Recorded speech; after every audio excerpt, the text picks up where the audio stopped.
Hello guys, this is Imatech. Today we get the Deepcool Gammaxx GT RGB CPU cooler. And at the back you can see the specification of the cooler and which socket it is compatible with. This is an RGB CPU cooler with 120mm RGB fan. At the end of the video, I will review and compare it with the AMD Wraith Stealth stock cooler. Let's unbox it and take a closer look. Inside the box you can already see the aluminum panel, and beside it there's a little box. Now let's take it out.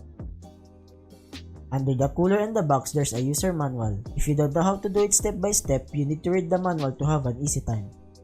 Now let's take a look what's inside this box. Here we have two different types of mounting plates, one for AMD and one for Intel. The long one is for AMD, and the motherboard backplate for the cooler. In the plastic includes the Deepcool thermal paste. There's also an RGB wire controller included, the fan fixing hooks, an RGB extension cable, and also screws for the cooler and the backplate. Let's take a closer look at the Deepcool Gammaxx GT RGB CPU cooler. The heatsink and the fans are separated like this, that's why we have the fan fixing hooks to clip it. What we have here is the RF120mm 1500 RPM RGB airflow fan. The Deepcool logo in the top is RGB. The aluminum panel also glows in RGB. Even the heatsink is also RGB. At the bottom, there's a 4 heat pipes and a sticker, which you need to remove later. And this cable connects to the RGB header. Now let's install it. First, you have to put this in the backplate on which type of motherboard you have. Don't worry because there's a label in the backplate. Install the backplate into your motherboard. Just have to put it at the back and tighten it up with the screw at the other side. Sorry, I forgot to screw the backplate, that's why my processor is already installed. Just screw the mounting plate into your backplate. Then install your processor into your motherboard and put a decent amount of thermal paste. Then you have to install the mounting plate that are compatible with your motherboard socket type to your heatsink. Before you put this in your processor, make sure to remove the sticker and apply thermal paste to your CPU.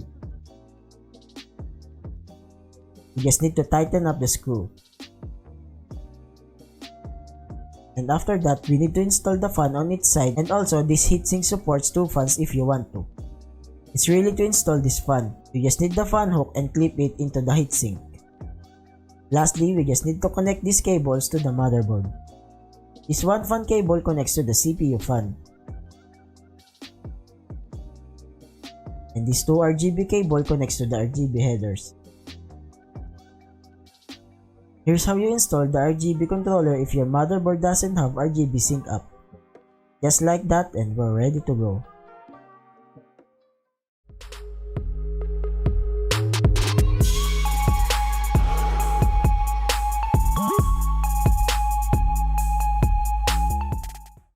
Now let's review the Gammaxx GT RGB CPU cooler.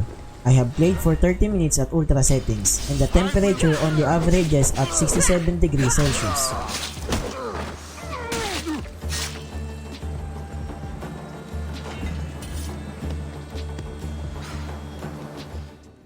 Here I will show you the graph between my stock cooler and the Gammaxx GT. That's it guys, thanks for watching. If you like the video, please thumbs up and make a comment, and also please subscribe to my channel.